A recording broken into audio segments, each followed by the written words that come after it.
I'm Astrid, and not long ago, my father lost his battle with illness and passed away. I often find myself thinking about how much I wish he could have seen his grandchildren.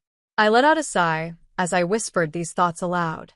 I got married when I was 24, which was exactly 5 years ago. At my wedding, my father and I made a promise. I would let him know the moment I found out I was pregnant. Sadly, that promise was never fulfilled. If there's one thing I regret, it's not being able to share that joy with him. Since my father's illness was diagnosed a year ago, I tried to be there for him as much as I could. I frequently visited my parents' home and went with my mother to the hospital. I also made sure to increase the number of phone calls and video chats we had. I did everything within my power to support him, yet I can't help but wonder if I could have done more. Could I have done more?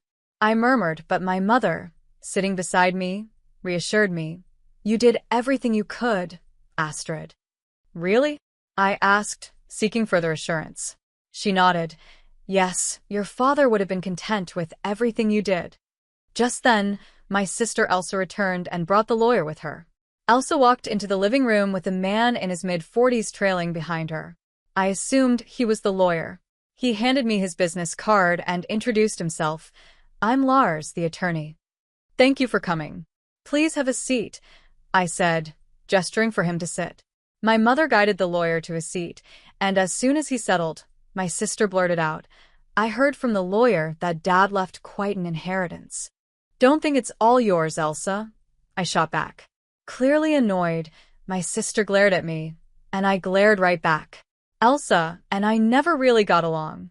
Things were fine between us until we learned about Dad's illness. After that, her arrogant attitude caused a rift between us. Despite my efforts to reach out to her, she never once visited our father. I may have been a bit harsh when I confronted her about it, but her reaction was just as problematic. You're not a child. You don't have to be so stubborn, I told her. She snapped back. I'm not being stubborn. I live in the city, and it's not easy to come to the countryside. But it only takes 2 hours by car, I argued. Those 2 hours are a hassle, and it costs money, she retorted. So, money is what's important to you? I asked. Of course it is. I'm busy, so stop contacting me, she said, ending the conversation. Even though she lived far away, I always thought she could make the effort to visit once in a while. But she never did, and that's why our relationship soured so quickly. In the end, Elsa never visited our father, and the tension between us only grew. Sensing the strain in the room, the lawyer stepped in. Let's all calm down, please. Okay, I'm sorry. I apologized, and the lawyer nodded before continuing. As I mentioned over the phone, I have your father's will. When did this happen? My mother asked quietly. A few weeks before he passed away, the lawyer replied. He contacted me and asked me to come to the hospital. I had him write the will in front of me, with his primary physician present. It turned out that my father had arranged for the primary physician to contact the lawyer once he had passed. After my father's death, the physician contacted the lawyer, who then reached out to us. That's how we all ended up here today. The lawyer pulled out a white envelope and placed it in front of us, saying, This is the will. That's definitely Dad's handwriting, I murmured, recognizing the familiar script on the envelope. Elsa, however, seemed impatient. Never mind that. Just tell us what it says. I'm busy, you know, she said. The lawyer offered a small smile before opening the envelope. Inside was a single piece of paper. He read aloud what was written. Along with the house and land, my father's inheritance included some savings and a storage shed. We all knew about the house and land, but the mention of a storage shed caught us off guard. As I was trying to process this, Elsa, now clearly frustrated, interrupted. Wait a minute, what about the farm? The farm? The lawyer asked, looking puzzled. Yes, the farm that Dad worked on as a hobby, she clarified. My father had once run a company in a nearby town, but after turning 49, he began to feel the strain. I'm thinking of closing the company. I want to take it easy. Is that okay? I remember him saying this when I was in high school. My sister, who was in college at the time, opposed the idea. But my mother and I, concerned about his health, supported him. Don't worry about money, Elsa. We have enough savings. my father reassured her. Reluctantly, she agreed. After that, my father did close his company and started farming near our home. It feels good to move my body while farming, he would say with a smile.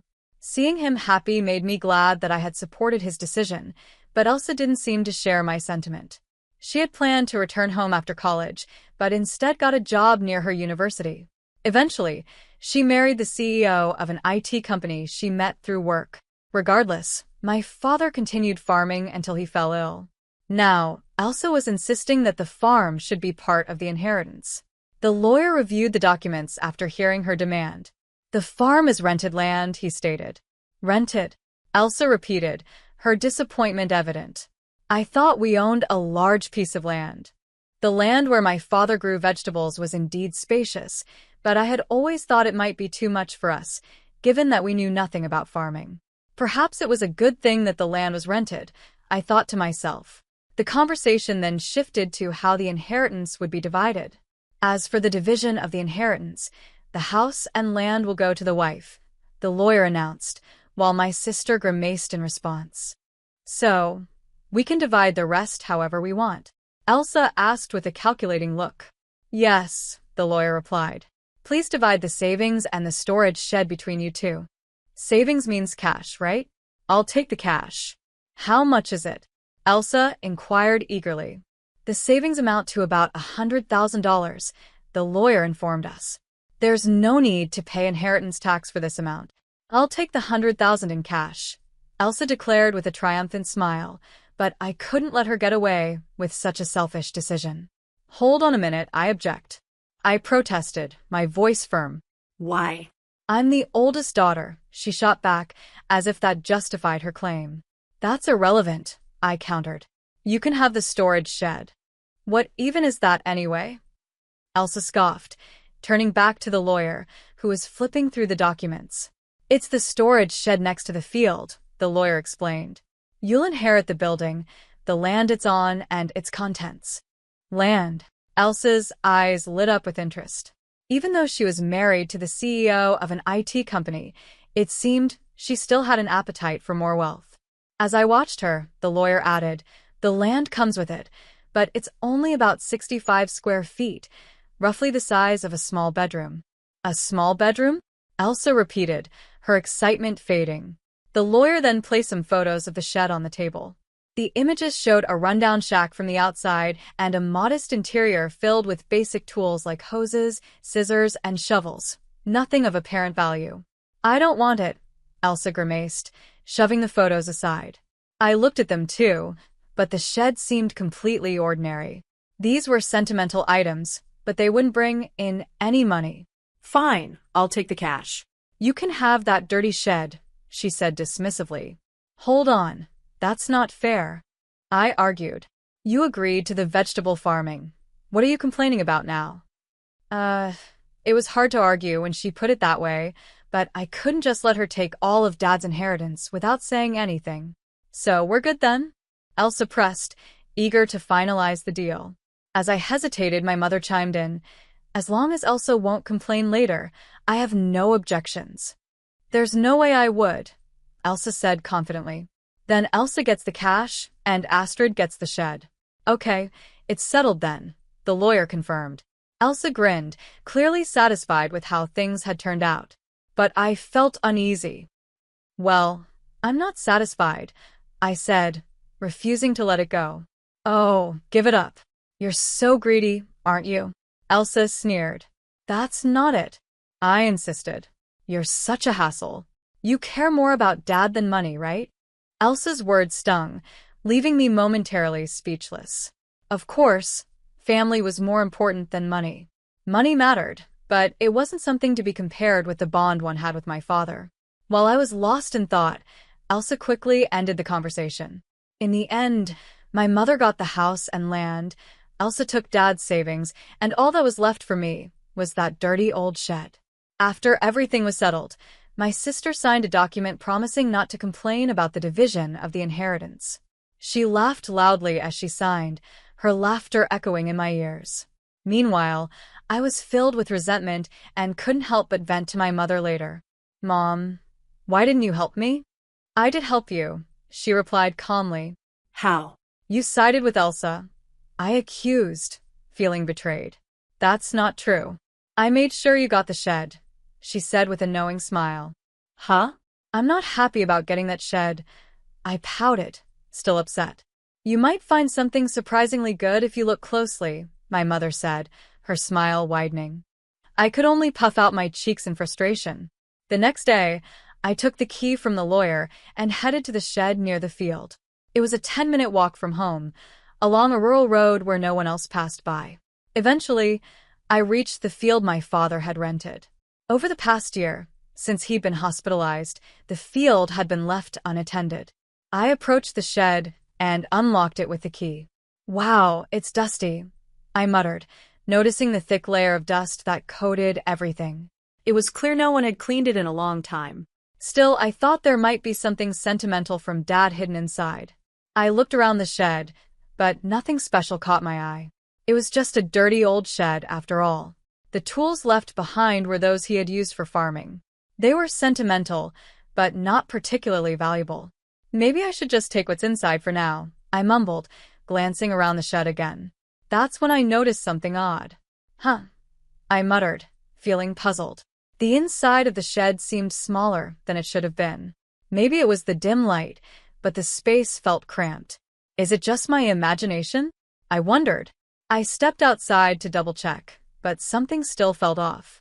After a moment of thought, I decided to walk around to the back of the shed. To my surprise, I found another door there. Wait, another entrance at the back? I gasped. From the inside, there had only been one door and a solid wall where this door should have been. But here, from the outside, was a door that didn't make sense. What's going on? I thought to myself. A door on the back should be visible from the inside too, but it wasn't. That meant there had to be a wall in between, creating a hidden space accessible only from the back. The moment I realized this, I felt a rush of excitement. This must be Dad's surprise. Dad always loved surprises. He would even surprise me on my birthdays. As memories flooded back, I felt tears welling up. I quickly went back inside the shed to search for the key to this mysterious door. If it was hidden, Dad would have stashed it somewhere in the shed. With that gut feeling, I started rummaging through the place. After a while, I found 2 keys hidden in the handle of a shovel. I hurried to the back of the shed and tried one of the keys in the lock. With a satisfying click, the door swung open. What could be in here? I wondered. The space inside was indeed cramped, only about 3 feet wide. But there, standing alone, was a large safe. Is this from Dad's company? I whispered, recognizing the safe. It was the same one I used to see in the corner of his office when I was a child. Nostalgic and emotional, I hugged the safe tightly. This was a true memory of my father, and having it made the inheritance feel worthwhile. But knowing Dad, I was sure this wasn't the end. There had to be more surprises waiting to be discovered, I muttered to myself as I inserted the second key into the safe. With a slightly rusty creak, the door swung open. What? No way, I whispered, utterly stunned by what I saw inside. The contents were far beyond anything I had expected, a true inheritance of great value. My mind raced as I considered what to do next. I need to tell Mom, I decided, quickly locking the safe and rushing to find her. After explaining everything to my mother, I called my husband for help, and together we carefully moved the safe from my parents' house. It wasn't long before it dawned on me that the items in the safe were undoubtedly Dad's, but if they were now part of my inheritance, including the shed, I might need to pay inheritance tax on them. This was something I had to look into thoroughly. The contents of the safe were undeniably valuable, so I decided to consult the lawyer. Should I be worried about inheritance tax for this? I asked him. The lawyer advised me, it's better to consult a certified public accountant about that. Following his advice, I reached out to a friend who referred me to an accountant. I handed over all the complicated matters to the accountant, letting them handle the details. Time passed, almost half a year, before things seemed to settle down. Just as I was beginning to feel at ease, my sister showed up unexpectedly near my home. What brings you here, all of a sudden? I asked, surprised to see her. Well, I had some business at our parents' house, so I thought I'd stop by, she replied, her behavior seeming off. I couldn't help but find it strange. Even though my home was relatively close to our parents' house, it was still a 20-minute drive. We weren't the kind of sisters who visited each other casually, especially given the tension between us over our father's inheritance. Our relationship was too strained for her to drop by without a good reason. Suspicion gnawed at me as I studied her demeanor. Meanwhile, my sister, looking a bit nervous, asked, "Can I come in?" "Sure. But what's the matter?" I responded, still wary. "I have something to talk about," she said, forcing a smile. Reluctantly, I let her into the house, and after serving her some coffee, she started fidgeting before finally getting to the point.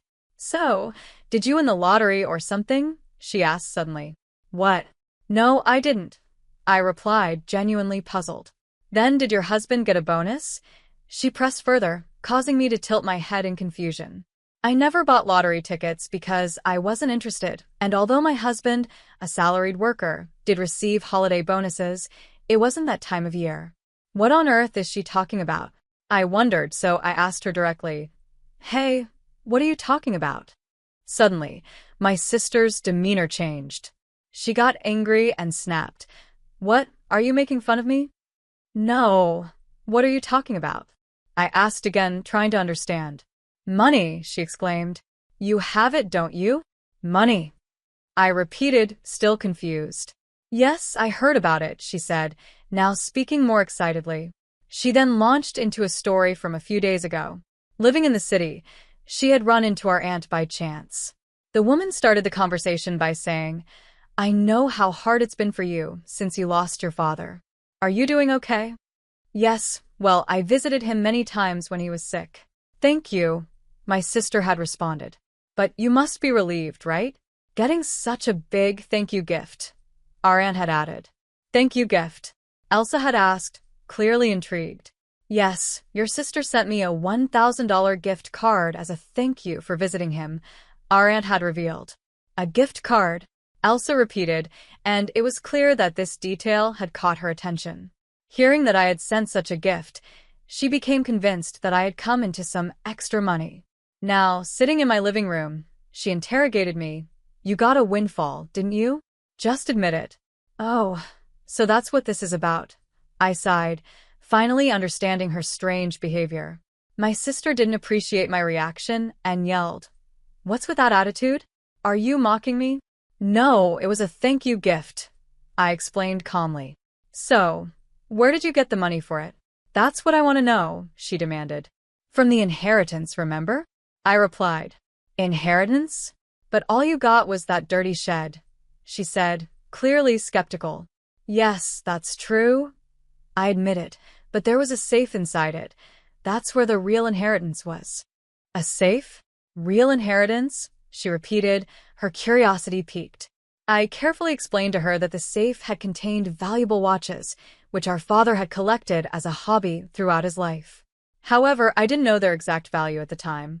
The remaining savings Dad had left amounted to about $100,000, which seemed small considering he was a business owner who had retired early.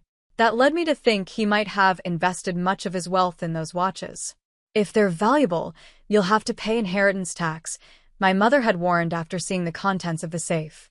"What should I do, Mom?" I had asked, concerned. "Things like this always come out. You should declare it properly," she advised. How? I had asked, unsure of what steps to take. "Let's ask that lawyer we spoke to recently," she suggested. So, I consulted the lawyer again, and he explained that if you inherit valuables, the inheritance tax is determined by their value at the time of inheritance. He also advised me to get help from a certified public accountant, so I did.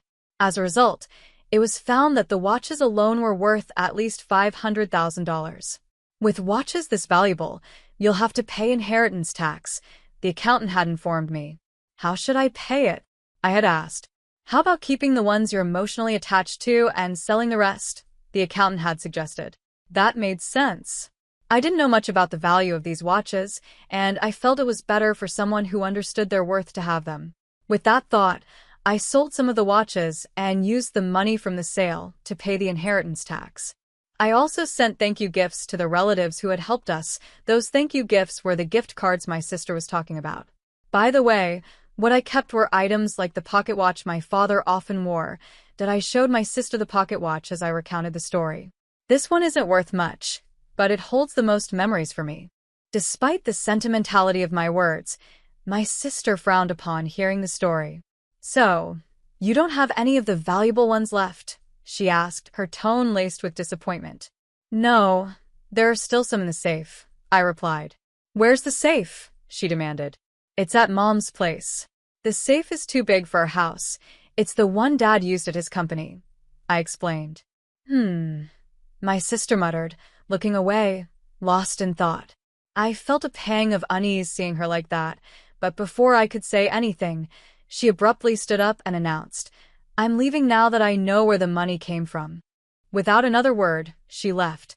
Knowing how money-driven my sister could be, I worried that she might try to claim some of the money from the watch sales. But to my relief, she walked out without making a scene. In my relief, however, I ignored the nagging unease that lingered in the back of my mind. My sister wasn't usually this understanding, and I should have remembered that. Later that night, I was reminded of my earlier concerns when I received a frantic call from my mother. Astrid, it's urgent. Come over right away. What happened, Mom? I asked, alarmed by the panic in her voice. It's bad, really bad, she replied, her words rushed and unclear. My husband and I immediately rushed to my mother's house. As we approached, we noticed something strange. The area around the house was bathed in red light. What's going on? I wondered. The reason became clear as we got closer. Several police cars were parked outside. Pushing through the crowd, I called out to my mother. What happened, Mom? Astrid, you see. She began, her voice trembling as she explained. According to my mother, it was after 9 p.m. when she, feeling tired, had already gone to bed. Shortly after, she heard strange noises coming from inside the house, like someone searching for something. It's a burglar, was her immediate thought. She was the only one home and felt helpless, so she decided to escape through the window. As she glanced back, she saw the beam of a flashlight moving inside the house, confirming her fear. She ran to the neighbor's house, frantically telling them, Help! There's a burglar. The neighbors quickly came out, and they, too, saw the flashlight's beam inside the house. They immediately called the police, believing there was a break-in. But it wasn't a burglar, it was my sister. She had sneaked into the house to rummage through the safe after hearing my story earlier. Neither my mother nor the neighbors had any way of knowing this. When the police arrived, my sister, realizing she was in deep trouble, panicked and tried to make a quick escape. It was her family home, so there was no real need to run, but in her panic, she thought she had to flee. As she rushed to get away, she bumped into the open door of the safe. The already unstable safe then toppled over, falling right on top of her as she tried to flee. So, Elsa got trapped under it? I asked, still trying to comprehend the situation. Yes, that's what happened, my mother confirmed. Is she okay? I asked, concerned despite everything. She was taken to the hospital by ambulance, but she keeps saying her leg hurts, my mother said. What on earth was she thinking? I was truly dumbfounded. Afterward, my mother and I apologized profusely to the police officers who had come to help, feeling bad for causing such a late-night disturbance. I also called my sister's husband to inform him of what had happened. Wait, you're saying Elsa broke into her own family home and got injured? He asked, incredulous. Yes, that's correct, I replied, feeling embarrassed on her behalf. What is Elsa doing? She doesn't even do housework, he muttered, clearly frustrated. I'm really sorry about my sister. That's it, I'm filing for divorce, he declared flatly. Divorce? I echoed, shocked. Yes, he confirmed. Apparently, she's racked up a considerable amount of debt. She's been spending a lot on brand name items, and I just found out about it. We had a huge fight, and she stormed out, saying she'd borrow from Mom and pay it back. I didn't think she'd go this far. It turned out that my sister had already used the $100,000 she inherited to pay off some of her debts. Still short on funds, she had come to me, hoping to scrounge up more money. Learning about the contents of the safe had driven her to this desperate act, which in turn led to the whole chaotic situation. No wonder her husband was furious. In the end, my sister, who had fractured her leg in the incident, was hospitalized. Her husband came to the hospital and, true to his word, brought divorce papers. Naturally, my sister made a scene, refusing to sign them. "I'm not getting a divorce." "Absolutely not," she screamed, but it was too late. Her husband was resolute, and seeing no other choice, she reluctantly signed the papers. Now, she lies in her hospital bed, stunned, with a part-time job magazine beside her. I guess she's planning to start working part-time to pay off her remaining debts. While this is a sad turn of events, it's also a relief for me. Maybe now she'll focus on getting her life back on track. As for me, I decided to move back into my parents' home after all the commotion. Of course, I'm concerned about my mother, but there's another reason. I recently found out that I'm pregnant. My husband and I talked it over and decided it would be best to move back home so that my mother could help us with the children and childcare. I wish I could have told my father about the pregnancy while he was alive, but I'm sure he would be happy for us. Now, I'm looking forward to the future and to giving birth to a healthy baby, with my mother's support by my side.